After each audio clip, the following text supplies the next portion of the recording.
GoDaddy versus FastComet. Which one actually offers more affordable plans? You might think it's as simple as checking the price tag, but that's not the full story.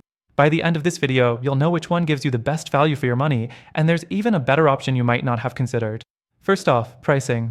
GoDaddy's basic hosting plan starts low, but here's the catch: it skyrockets after renewal. What looks like a great deal up front turns into a way more expensive plan later. FastComet, on the other hand, keeps its pricing more transparent. You pay a bit more at the start, but there are no sudden jumps after renewal. Next thing, performance.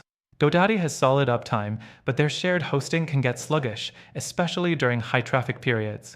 They don't offer free Cloudflare CDN unless you upgrade. FastComet includes it for free, which means faster load times right out of the box. The third thing, customer support.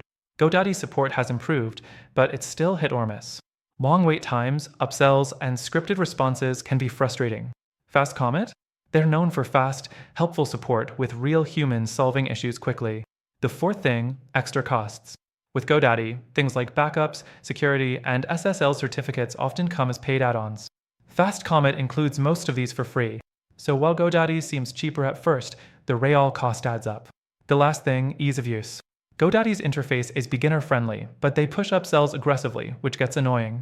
FastComet keeps things simple without pushing extra purchases at every step. Both are decent, but after testing them myself, there's an even better alternative. If you want reliable hosting at the best value, check out the first link in the description. You'll get an exclusive free trial and benefits only available through our link. Don't miss out.